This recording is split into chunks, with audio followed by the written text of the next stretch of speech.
నమస్తే. నవ్యాంధ్ర రాజధాని ఉన్న మంగళగిరి నియోజకవర్గానికి మహర్దశ పట్టణం. మంగళగిరి నియోజకవర్గం టీడీపీ యువనేత, రాష్ట్ర ఐటీ, విద్యాశాఖ మంత్రి నారా లోకేష్ ప్రాతినిధ్యం వహిస్తున్న నియోజకవర్గం. టీడీపీ ఏర్పడ్డ తొలినాళ్లలో గెలిచిన టీడీపీ ఆ తర్వాత గెలవలేదు. మొన్న జరిగిన సార్వత్రిక ఎన్నికల్లో మంగళగిరి నియోజకవర్గం నుంచి నారా లోకేష్ 50,000 పైచిలుకు ఓట్లతో గెలుపొందారు. అయితే నారా లోకేష్ కి నియోజకవర్గంలో ప్రతి ఇంచు తెలుసు. 2019లోనూ మంగళగిరిలో పోటీ చేసి ఓడిపోయిన నారా లోకేష్ నియోజకవర్గంపై ప్రత్యేక దృష్టి పెట్టారు. రాష్ట్రంలో నారా లోకేష్ చేపట్టిన యువగలంలోనూ ప్రత్యేక దృష్టి పెట్టారు. నియోజకవర్గంలో సమస్యలను క్షుణ్ణంగా అధ్యయనం చేశారు. ఇప్పుడు తాను ఎమ్మెల్యేగా గెలుపొంది మంత్రి కావడంతో నియోజకవర్గం అభివృద్ధిపై స్పెషల్ కాన్సంట్రేషన్ పెట్టారు. ఇప్పటికే నియోజకవర్గంలో పలు అభివృద్ధి పనులను ప్రారంభించారు.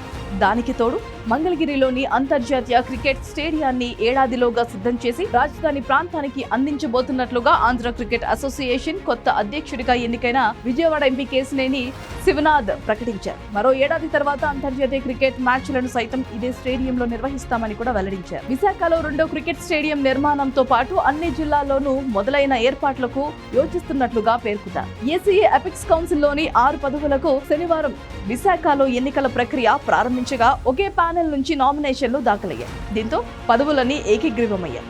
సంఘం నిబంధనల ప్రకారం వీరి ఎన్నికలపై సెప్టెంబర్ 8న అధికారిక ప్రకటన అయితే వెలువడనుంది. క్రికెట్ టీంల ఎంపికలో పారదర్శకత కోసం ప్రత్యేకంగా సాఫ్ట్వేర్ తీసుకొస్తున్నామని, ఇందులో ప్రతి క్రికెట్ కెరీర్ గణాంకాలు నమోదై ఉంటాయని, వాటి ఆధారంగా జట్ల ఎంపిక ఉంటుందన్న ఏసీఏ అధ్యక్షుడు, అప్పటికి ఎవరికైనా అన్యాయం జరిగిందని భావిస్తే పునః సమీక్షించే వ్యవస్థను తీసుకువస్తామన్నారు కేశినేని చిన్ని. జట్ల ఎంపికలో రాజకీయ జోక్యం ఎట్టి పరిస్థితుల్లోనూ ఉండదని స్పష్టం చేసిన చిన్ని, ఎంపికలో తప్పిదాలు జరిగితే బాధ్యులను కఠినంగా శిక్షిస్తామని హెచ్చరించారు. గత పాలక వర్గం హనుమ విహారిని కెప్టెన్సీ నుంచి తొలగించిందని, అలాంటి వివాదాస్పద ఉదంతాలకు ఆస్కారం ఇవ్వబోమని విహారీ గుప్తా క్రికెటర్ అంటూ కేశినేని కొనియాడారు.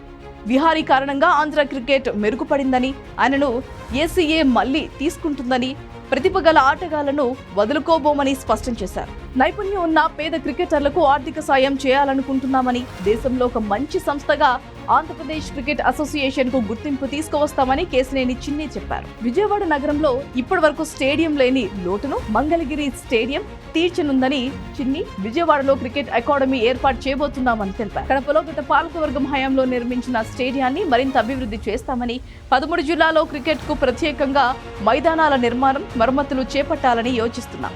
మన ఆటగాళ్లు అంతర్జాతీయ స్థాయిలో రాణించేలా అకాడమీలు స్థాపించాలని ఆలోచిస్తున్నాం. ఏసీఏలో బయటివారి జోక్యం ఉండకూడదు. గత పాలకవర్గంలో ఏం జరిగిందో తెలుసుకోవాల్సి ఉంది.